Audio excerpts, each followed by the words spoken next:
Hello, everybody, all the listeners and the viewers. How's everybody doing?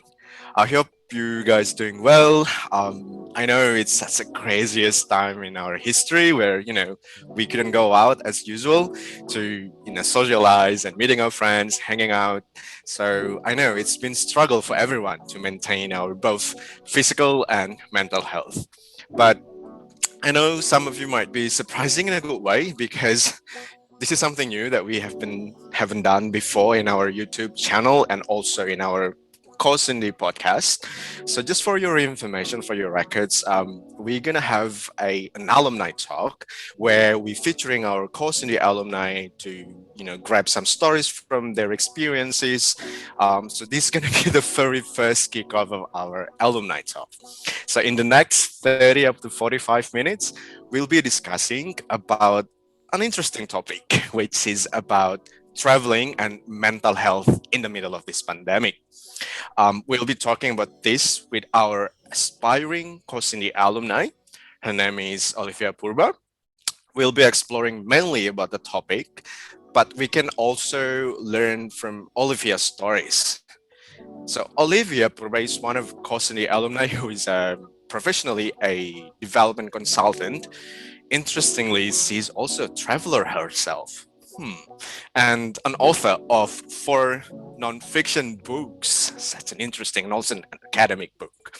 She's pretty much, if I can say, a content creator where actively channeling her ideas and thoughts through writings in her blogs. We're gonna discuss with her in details and also videos on her YouTube channels and podcast. So yes, as I said, in the next 30 up to 45 minutes, stay tuned, hang in there, because we will be exploring these things in detail later. But first of all, let's just welcome our alumni guest speaker for our first alumni talk, Olivia Purba. Hey, Olivia, are you there? Hi. Yeah, I'm here. Hi, Selus. Hi, everyone. Nice to meet you. I'm so excited to be the first guest of this podcast, and I'm excited to share all my stories here. Thanks, everyone. Yeah. How is it going? Where are you now? Like in this lockdowns? Are you in Indonesia? No, I'm not in Indonesia at the moment. I'm in Utrecht, in Netherlands at the moment because I am about to get married. So I'm Right. exception to go here right now because a family, a personal reason, very personal Awesome. reason. Yeah. Awesome. So listeners and viewers, guys, so we will ask Olivia pretty much everything with regards to the topics. So just let me kick it off by asking about Olivia's professional life and interests in environmental. So would you please tell me and us here about yourself? Like, where are you from originally, and where did you grow up? Maybe listeners also, viewers want to know. And where are you working at the moment? Sure. So I was born and raised in a small town in North Sumatra. It's called Mm. Berasagi, and I was there until I moved out to Medan when I was 14 for my high school, and then I continued my study in Jakarta at University of Indonesia, majoring international relations, and so after working for the government on climate change for a few years, then I get my master degree in Australia under Australian awards, Australian government scholarship for Right. 3 years because I got a double master, so it's quite long. And then now, after graduating from the graduate school in Australia, I moved to Bali to continue my career as an environmental consultant, first at NGO, Belgian NGO in Denpasar, and now I'm working for a tech startup, social impact tech startup called Plastic Bank. It's based in Canggu. It's so hipster. So Wow. I've been working there for over 1 year now as a community program manager. Yeah, that's pretty much Wow, story. interesting. Like you moving around the world, like Australia, and then you coming from like North Sumatra, and then you go for Australia for Yeah, study, and now you're based back in Indonesia and Bali. So currently, you're working as a marketing and community program manager as a public that's right. plastic bank. Do you mind Mhm. to tell us what got you initially interested in environmental issues? Like maybe that's related to your topic for your study. Yeah, whatever it Yeah, is. Yeah, so like the background is because I was born in a very touristic area in North Sumatra, but then I saw growing up the and unsustainable constructions there. So there's a lot of like hotels and amusement parks, but they didn't really look at the sustainable aspect of it. So they just like develop it anywhere. So over time, we saw a lot of destructions over the land there. So like landslides, and then it's just pretty messy. So I thought it's very interesting if the government put more, look at more on the policy on the environment, and also if the private sector also consider about the environment, because it impacts a lot of aspects on the local people. They rely a lot on, aside from the tourism, they also rely on agriculture. So if the Right. land got messed up, so then it reduced their income pretty much. So Right. that's how I developed interest on environmental issues, and those the reason when I was in university on my bachelor degree, international relations, I took a major on pretty much like environmental issues, because international relations is very broad, but then you can Right. choose which issues that you want to focus on, and then then I just chose environmental issues, or in that case was transnational society on my Right. major, but towards the grassroots level activisms, or environmental issues and transboundary issues. And then I just continue on after on my career as well as my master degree. Yeah. Sounds exciting. And with regards to your workplace at the moment, it's a tech startup company who is like focusing on global plastic recycle. Do you want to tell us more in details about that? Like, what is the missions of this tech startup, and also how did it get started? Like, how you get started with this company? Yeah, it's very interesting story, because Mm, I never really want to work in a private sector, to be honest. I was just like this right. kind of a naive person. So I thought, if I'm gonna work, I want to work in an NGO or the government, because I want to have a meaningful life and a meaningful job. I want to make Mm, sure that my energy and my time will benefit to other people, not only myself as well. So then yeah, after graduating, I worked for the government, for NGOs, for like social impact activism organizations.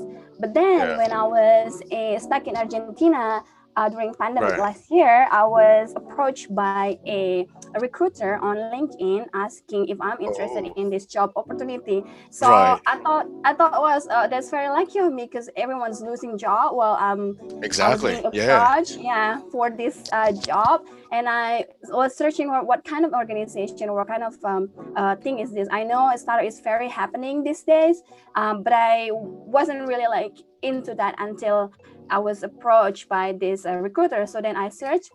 It's actually like a social enterprise based in Canada, in Vancouver, but they have a mission to stop plastic goes to ocean. And they Right. operating in many countries, especially in developing countries that has seashore area. So in Brazil, in Haiti, Philippines, Egypt, and Indonesia, and we're gonna expand as well. And Mm, my job is pretty much to enhance the livelihood of the lowest bottom of the society, so the right. plastic collectors, scavengers, you call it. So I'm just doing like how we give bonuses to these people with a gamification model. So we give bonuses, but then they are interested to collect more plastic, and then the plastic we recycle. First we smash it into pieces, and then we sell it to like big buyers, usually big companies in western, because they can afford it, the customers can afford it there.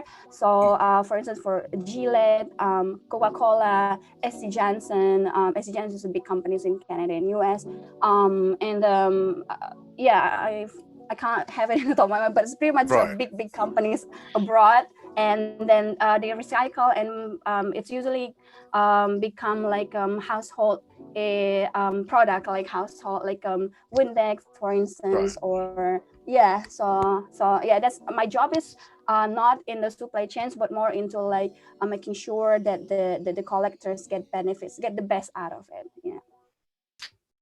That sounds exciting to me because you can still working from out part of the world while contributing to your company and also like the wider problems of environmental. And let's moving on to, because I'm pretty sure like the listeners gonna be very very like waiting for the stories of yours in Mm-hmm. terms of like traveling. Yeah. So for just information for all of you guys who are tuning in, Olivia has also a great passion to traveling. So she has documented her traveling experience. Guess how many countries? 53 countries across 6 continents around the globe. And she documented everything in her travel blog called www.travelingajadulu.com. Dulu. And also she wrote a book about the same theme. um, we just wondering like what drew you to traveling. What is your first experience to traveling? Do you mind to share with us now? Yeah. Sure. So it also comes down to my experience growing up. So my hometown Brastagi is a tourist town. So growing up, I saw a lot of foreigners come to visit, and it just makes me curious because my mom let me go for a English course where they just push us to talk to the foreigners, like yeah, when I Right. was 8 or 10. So like I had that experience early on to like Mm, talk to like people who are really different from me, from us in that yeah. town. So then it just bring me curiosity, like, oh, these people came all the way from the other part of the world, they have different skin, different eye color. I'm just so curious, and I thought, well, if they can travel all the way to my hometown, I also want to travel to see where Mm. they are from and how they live the lives there, and see like the scenery is what they do And it to started very young here. age, like Yeah, eight yeah. years of age. Wow. Yeah, so Yeah. that's the reason also that drew me to took international relations as my major in university, Mm, because I thought, yeah. well, if I take like international relations, I can be a diplomat or whatever, then I can travel around the world and bringing up issues and contributing to Indonesia, representing Indonesia, although it didn't come true because then I thought I might not very fit working with the government. I Right. realized, but then it continues still. Like I still, can travel, representing my university, my country to so many events all around the world, including CAUSINDY last time in Darwin. Right. So yeah, it still comes through. You can still like travel in a presenting country and make yourself and your country proud, by any means, many means. Yeah, many channel. Yeah. So Yeah. yeah. So for me, it sounded like the background of your hometown, which is meant like it's also a touristy place, makes you realize that there is an opportunity for you to whenever you have a chance to travel the world. Do you mind to share us what's your first experience of traveling? Like, where did you go? Like, where did you go for the very first time when you decided to travel? Like, are you going to are you a fan of like solo traveling or like with the groups? Yeah. So yeah, I do really like solo traveling. So first time I went travel, it wasn't solo though. It was like the whole batches of the university in international Mm, relations major right. went to Singapore for a conference, like Yeah. 25 of us out of 40. So it was like it's fun because it's a group. But then and then I realized, oh, Malaysia is pretty close actually to Singapore. Like, hey guys, let's just go to Malaysia and like like go by a bus or by car. And then yeah, we actually did adventure there, like I successfully pursue my friends to like travel and go to the Tower, from Singapore from there. And 1 month after, I got accepted to study in Australia through Oh scholarship, wow. one semester scholarship in Mm, Melbourne, in Swinburne University, through right. a scholarship. The scholarship doesn't exist anymore. It's called Peace Mhm. Scholarship Program. But I was very grateful for that opportunity because then that was my very first experience when I was 19 or 20 to live in other countries and experience the whole full package of like moving to other countries and the ups and down and culture shock Yeah. and everything. And I got the chance to travel a lot in Australia too during that 6 months, because I thought I wouldn't be back, but then I went because of my master degree. So, and that's the reason why I had thought that I want to continue my master degree in Australia, because I experienced that piece of experience, the study, half semester, one semester in Melbourne. That I after the trip, I thought I want to go back to Australia, study exactly in Australian National University, from the Scholarship Australia Awards, and I just made it happen. Yeah. Wow. So from your explanation just now, it seems to me that you grabbed the chance to travel by, like the angle of scholarship and conferences, and it's also shown in YouTube. Like I have a chance to observing and also watching some of your videos, and I love that the angle that you tackle about you find the chance of traveling by opportunities, for example, like scholarships, seminars, competitions, and volunteering. And also in your YouTube channel, you like try to digging and explain more about the process of how to get a visa, and also Mm-hmm. how to apply for overseas experiences through scholarship.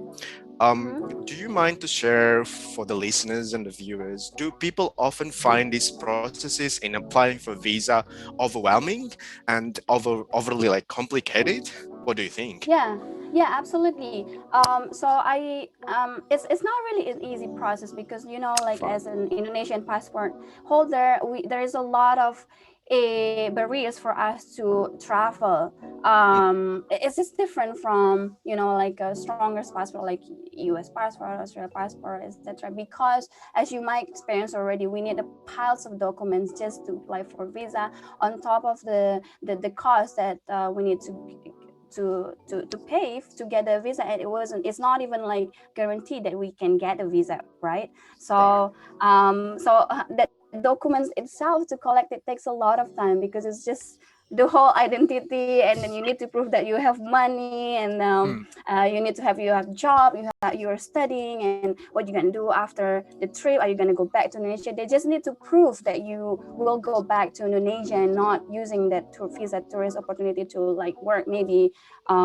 Yeah. So I already collected all the documents, so in case I need it, I just need to just print it out. But I learned from my experience, and I want to share to other people how to do it in a more constructed way, more structured way, so it helps other people as well. And also that's the reason why I wrote my book, the Traveling right. Aja Dulu. Yeah, Mm, because I heard a lot from there's a lot of, not only my friends but also strangers asking me like, hey, how do mm, you travel? Isn't it expensive to travel? How do you afford it? Like why you travel solo a lot? All these questions, especially from young women. So I mm, thought, if I can just write my experience, how fun it is, how it is not super complicated, how I can get a chance to travel with scholarship, internship, volunteers, and all the opportunities out there. Maybe it also help and encourage other young women, Indonesian women out there, that there is this way, and you have to be mm. brave, you have to be confident, and then you get inspired by the experience that I share, that is fun and enrich me pretty much with the networks that I have, with the experience that I have, with the more it broadens my mind and my view as well about the world. So a lot of positive things that I got from traveling and doing those things that I did. Yeah. Yeah, that sounds amazing. So, if you can just also share with us, are there any unforgettable experience from those experience, like traveling to the world, like around the world as a women, like women Indonesian, and do you have like any distinctive memories that you can share with us now? Um, so this is very classy, but every place, of course, will leave memory that you won't forget. So every places that I visit, especially places that I stay for a longer time, Yeah. it will add values and enrich me in a way. So, for instance, when I did internship in Nepal for 3 months. I was lost in between the border of Nepal and India because I was by Right. myself, and I went to the forest to interview the forest people by myself, and I Oh didn't speak wow. Nepali. I didn't speak Nepali. And Yeah. then the bus was just like it's rustic, and they don't really speak English in a Mm. very rural area there. And I kind of look like Indian Nepali, so they didn't really like they Like didn't really like physically. yeah, physically. So they didn't really like suspicious or whatever. Yeah. So like, and just I just jump on the bus before they cross the border to like You know India. what? They might wondering like these girls looks like us, but why is she speaking in English? But I didn't speak. I didn't say Oh, anything okay. because if I start speaking, they will be like looking at me and like. So yeah, I just jumped out of the bus, and then yeah, it was really cool experience because my phone was not working at the time, so I was really lost. Yeah. So but then Oh I survived. wow. I managed to Yeah. interview the people there. Yeah, so when I was in Nepal, I also learned about directly about like meditations and yoga. That's what I learned there, meditation. And when I was in Colombia, Mm. I was there doing internship as well for 3 months. Then I learned about salsa, and I learned Wow. about dancing there because everyone socialized. Yeah. That's just how they socialize. They dance when they socialize. Right. So Right. I thought, oh, I want to learn that, and I was so into that. I was really enjoying dancing. I found my Mm. passion on dancing when I was in Colombia for 3 months. Um, what else? Yeah, it's just like every place is just leave a memory, the things that you grasp and you like put it inside yourself, and that stays with you pretty much. Yeah, Right. So yeah. yeah, listeners and viewers, if you're really curious about the stories that Olivia just shared, go and have a check for the YouTube channel. Don't forget to subscribe for sure. Let's move. Let's Definitely. moving on to traveling during the pandemic, because maybe people Sure. wondering, do you still do traveling during a pandemic? What is your Yeah. experience traveling during a pandemic? Because I heard that you were stuck in. You mentioned that earlier on, like you stuck in Yeah. Argentina during a lockdown. I know it's gonna be like really unique experience. Do you want to tell us the story? How did you cope up with, and what is it like? Yeah, so in 2019, 20 December, I was planning to travel the world for 1 year, studying in Bali, and Right. little did we know that something big would happen, which is the pandemic. I know. Yeah, so I So you studied in didn't Bali. expect at all, right? Like you didn't have any. No, yeah, yeah. There was a news back then, but it was only in China that it happened in Mm, yeah, in that specific area. So I didn't really expect that it will happen. It will be so big like now, like yeah. spreading all around the world and then making mutations, blah blah. So I traveled. I started in Bali, and then I went to Europe by myself, to Greece, to Poland, to Ireland, and then I went to Netherlands because my partner is from Netherlands, Yep. and then I went to moved to Malta and to Morocco. We stayed in Morocco for a few months, and then we moved to Brazil when it didn't happen. February we were in Brazil. The Yeah. carnival was so happening, so many people out. It was very fun, and by early March, we went to Argentina. Yeah. But the thing This is, is March last year or this year? last year, exactly, Last last year. year, Okay. yeah. Yeah, and then 1 week after we were in Argentina, there was a first case of a corona, and the president Fernandez, he was quite strict. He was making policy that all the international flight shut down immediately. Oh So no. yeah, so there is no way for us to get out of the country, and then they have like really one of the strictest rules in the world. So you can't go out of your apartment more than 500 meters. If you're gonna go out more than 1 kilometer, you have to like have a paper. It is all in Spanish, Right. moreover. So Can you speak Spanish? Like, do you no, understand no, that? un poquito, just a little bit. Okay. And then yeah, and then police roam around. They kind of they're a Yeah. bit dictatorship too. The government there. So the police roam around, the army, so they will ask you questions if you go out. So in the only place you can go out, and the only place that open was only grocery Yeah. and a pharmacy. So it was like quite intense for me. 5 months get stuck there in And then you're still Argentina. working for your company, right? Like during the No, lockdowns. that was Oh the no. moment. Yeah, Oh. that I was just Okay. focusing on my blog, but then I that's Right. why I said to I got a chance that I was approached by the recruiter Ah, while I yeah. was in Argentina if I want to work for them. And I was very grateful for that I got the opportunity while I was in the lockdown. Yeah, so then I got a chance to so finally. We were offered to a repatriation flight Yeah. from the embassy to the Netherlands, and I was allowed to go to Netherlands finally in July because I have a long term Right. partner in Netherlands. Even though I'm not married, but they're very progressive on that. As long as you can Yeah. prove that you have a long term partner, it's fine. So Mm. then I went to the Netherlands for 1 month. And the situation in Netherlands after Argentina was like totally different world because when I went Oh. to Netherlands, they didn't wear Yeah. masks at all. It was summer, people are around, Oh. like go out. It was like the pandemic wasn't even exist. Like I was so shocked. I was so shocked Yeah. because I was in a solitary confinement there in Argentina. Yeah. So in Netherlands, it was like, oh my God, people are out drinking ice cream, summer. Wow, it's like really Mm. where I was so happy in 1 month in Netherlands last year, Yeah. and then I had to go back to Indonesia to Bali because of my job. Because my job, I also need to like look at the plastic collectors and see Mm. directly so I can formulate better strategy for the plastic collectors. And Yep. the fun thing is that I live in Bali, so all the hotels and restaurants are struggling with no tourists, so they Yep. put the price really low, including like all the 4 or 5 stars hotel. Wow. So like for me, I'm just gonna like while it's still there, I'm just gonna Mm. go to like fancy hotels and restaurant and enjoy like staycation, Yeah. so Yeah. it's also opportunity for me to enjoy because in normal price I wouldn't even want to spend my money there.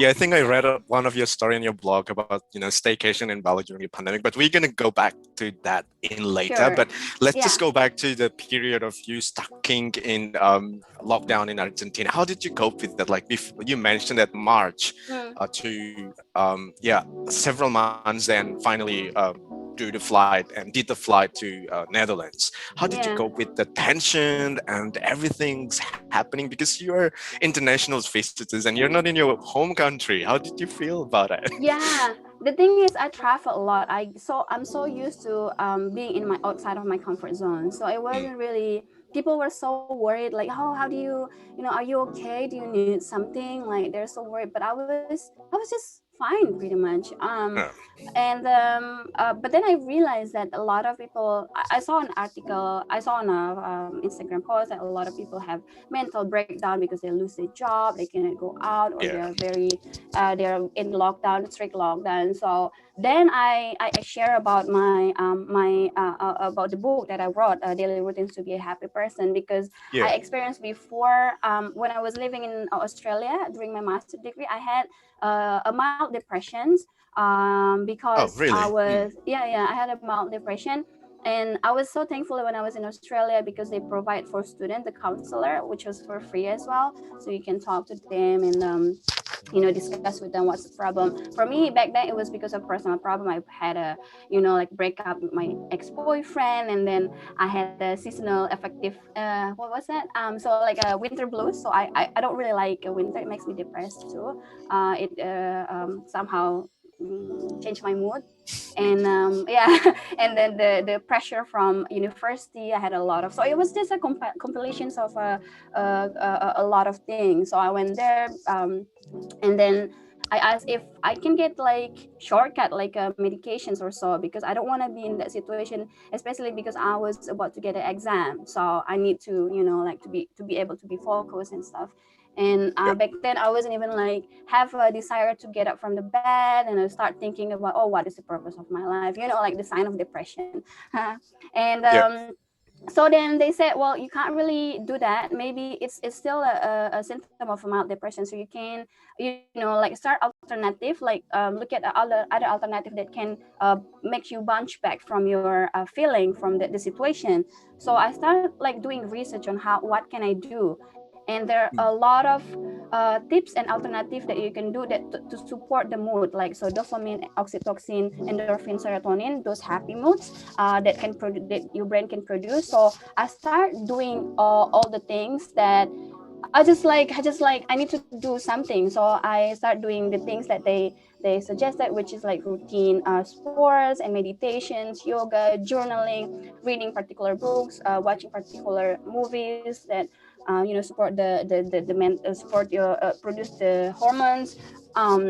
Listening to a particular wave of music, and then start like reaching out to people, etc. So I actually do everything, and I do it in routine, because Mm. it won't affect you if you just do like yoga once. It won't like make you all of a sudden become happy, because you have Yeah. to build that routinity so that your body produce that hormone. So I realized that I can share this to people around on the internet as well. And Mm. so that's the reason why I start like doing the YouTube channel, although the book was published before the pandemic though, in Right. 2009 December. Yeah, so it was a good moment to share to people how even with the situations that happen which is outside of control, you still can help yourself to have a stable mood, yeah, mental Yeah. health, yeah.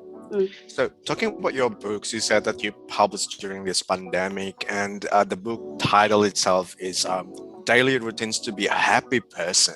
And you Mm-hmm. just sort of like highlighting the reasons behind, because you once experienced that mental problems as well while you were studying in Australia. So, those like the Mm-hmm. motivations bring you to finally, yes, let's write this. Is that what happened? Or do you have any motivation? Why do you want to document everything so people out there might Uh-huh. see things, like tips that they can do? And also, what is in the book, and how can people get the book if they want to buy Yeah, some? Yeah. sure. So when I went back to Indonesia in 2017 from Australia, after I finished my study in Australia, so I got into a bit of depression again, because I like Right. my mood. Like a person, like life is like a wheel. You might have heard about it, Mm. right? You can be on top or Yeah, down. on the top So all the like, time. yeah, you can't be on top all the time. So like Yeah.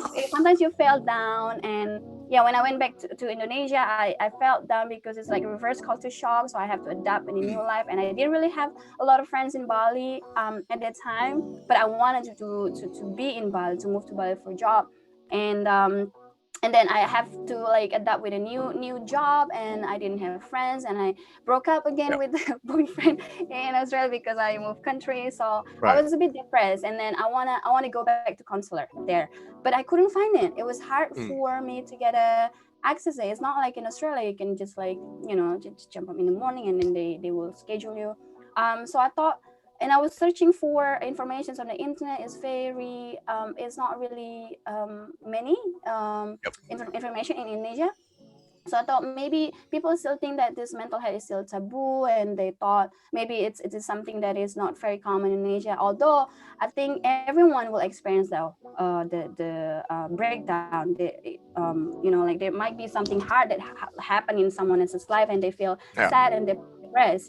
There should be. Mm. I mean, we're human. We're experiencing that feeling, those feelings. So I thought maybe if I write my experience and share to people, it will help other people so they don't feel lonely. They will feel that other people experience that too, and they can relate. So that's the Right. reasons why I was interested on writing that down, especially also because I did my research as well Yeah. on how I can bounce back from my feeling, and actually do that. Like I walk my talk, right? So and then I collaborate with one of the psychologs to write that down, because I want to make sure that there is a scientific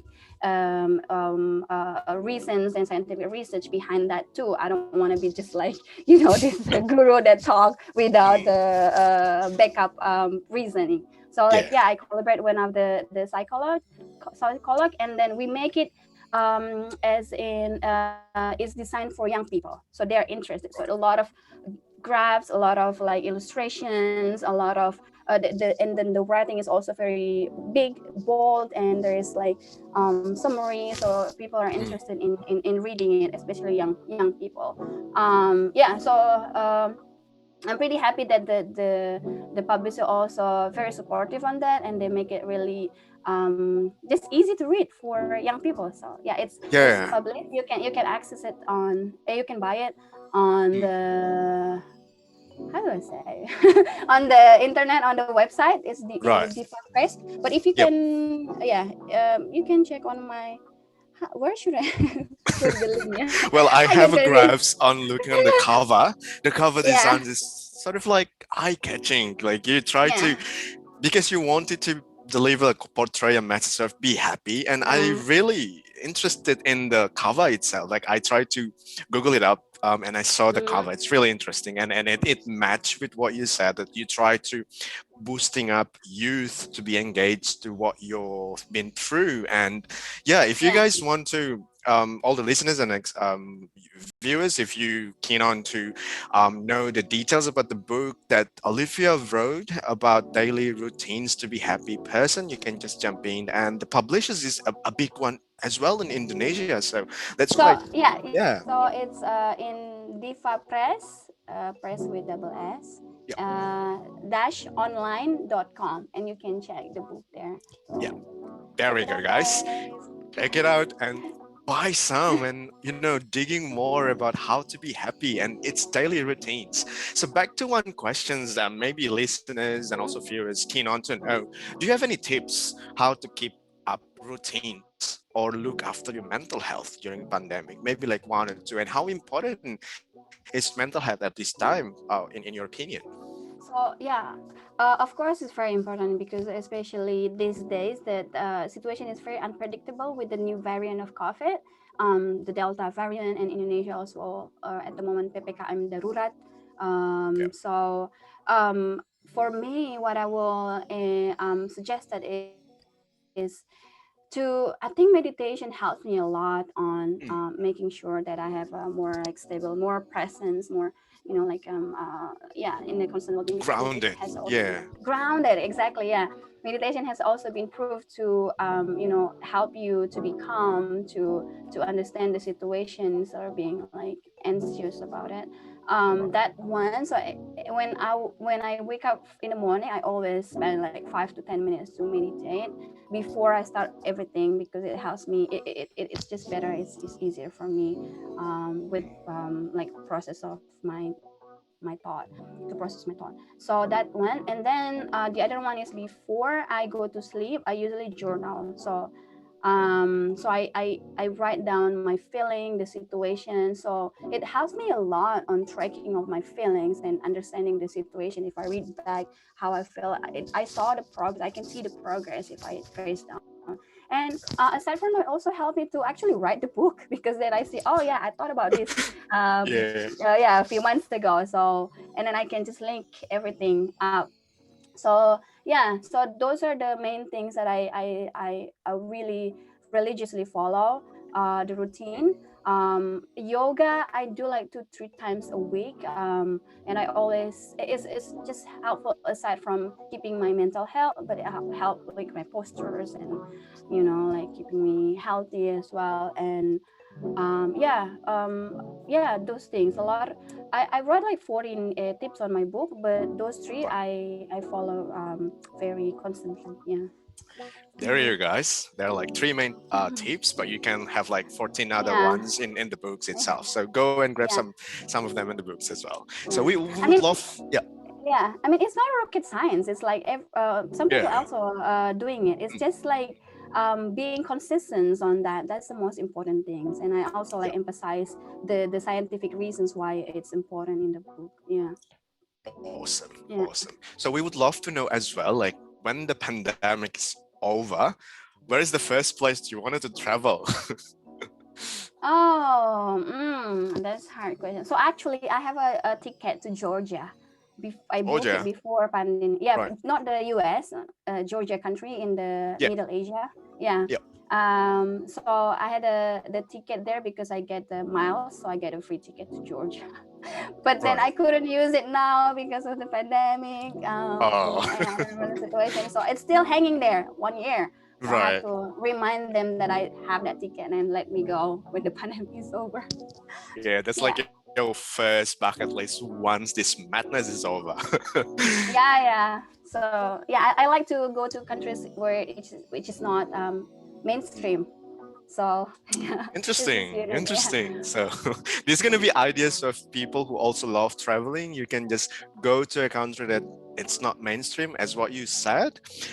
Mm, Before we ended this session, and also listeners also wanted to know, and I mentioned in the beginning that you also manage your podcast. So mhm. I grabbed some information that you are also a co-host for a Yeah, podcast on sustainable business, and it called Living in Bali podcast, and I was able yeah, to listen some of the episodes, and it's such an interesting angle that you and Sarah, correct me if I'm wrong, have been yeah. tackling, Sorry. where Mhm. Bali is more than just eat, pray, and love. Ooh, that's True, interesting. it's Do you very want to true. share us more about the podcast? How did you Yeah, start it sure. off? Yeah, so my good friend Sarah, she's from Michigan, US. She just happened to manage a lot of podcasts from other people. So I thought, oh, well, you know what? Let's just do our podcast if you're managing other people's podcasts. She said, oh, yeah, let's Mm, do it. And then we are interested in the topic of sustainability in Bali, sustainable business in Bali, because we yeah, see a lot of stories that is not out there, but they're very interesting. It's just way beyond more than eat, pray, love. So people who yeah, happen to come to Bali, but then they get attached and then they try to do their best to contribute. And people in Bali is quite different from the rest of Indonesia. It's just like they're pretty much more conscious about the business, about sustainability. So there's a lot of aspect that there of people who move to Bali that we want to dig deeper, their background, their sustainable business, the reasoning why they want to do the business, and usually it's just for the goods. So they want to contribute to the local community. They see that there is a, destroy on some aspect on Bali because of tourism, and they want to rebuild and stuff. So we interview like sustainable business, NGOs, writers, and a lot of people that you wouldn't be able to talk if I wouldn't be able to talk if I don't have the podcast. So like the podcast is just the means for me to actually like reach out to these interesting people and like just talk to them actually. yeah. Yeah. Well, it seems like you're living on your life productively. Like you wrote things on your blogs, and also you sort of like moving on podcasts as well. Um, do you have any message to people out there that also have the same patience as you? That you can maximize all of the possible things to share with. What do you think? The message, what I don't know. I don't really want to like go like Yeah, yeah, like tell people. I think people should live the way they want. Like they just like because different people is different. So for me, yeah. yeah. So just give the best out of you. And then if you see opportunity, of course, just grab it. And yeah, just live the way you feel like doing. I We'll don't know. take I that. don't really have like we'll take yeah, we'll take that. yeah, Live as the way how you feel, right? yeah, Yeah, yeah. guys. So if you like curious enough about the podcast itself, go and visit the podcast called um Living in Bali Bali, podcast. yeah, Living in Bali podcast, and also Olivia Purba. You can just search on YouTube. There's some videos, and also the blog itself. So go and have a visit. And is there anything else that you would like to add before we finish the very first alumni talk for today? Do you have anything to be No, add? I think Mm, other thing I want to add is I'm actually really grateful for CAUSINDY and Alumni Talk as well because the network that I have here is very precious for me Mm, too, because a lot of inspiring people. I love, like what they said, that you just become the five closest people, or like you just yeah. careful of your friends, because then they will kind of build your values and the way you think. And I love hanging out with alumni, and I'm very grateful that I got a chance to be part of CAUSINDY and Australian alumni, because I think you guys are very inspiring people, and it makes towards positivity. Yeah. Oh, thank you. I mean, we are very happy to have you on our very first gig of Alumni Talk because you're such an inspiring and aspiring alumni, of course, in this as well. So, before we ending everything up, we would like to very gratefully thank you for your time. We know you're busy coming ahead, so good luck for everything has been planned for the big day. So all. Yes. Yeah, all good for the plans. And thank you for the listeners and also viewers of our YouTube CAUSINDY channel who will be, participating and listening to us as well. And stay tuned for our upcoming alumni talks on YouTube and podcast as well, because, there will be like so many interesting topics and alumni that going to be featured. And if you have any comments, this is like the line that I really love about being YouTuber. If you have any comments, feedbacks or questions, please don't forget to put your comment down below. Down below. Down below. No. Yeah, if you have any feedback for CAUSINDY team or our team, just don't hesitate to reach out us, and we're very happy to have all of those feedback as well. So that's all for today, and stay safe, everyone, and bye for now. Cheers. Thank you. Thank you, Olive. Bye. Bye. Bye. Thanks, Alus. Bye.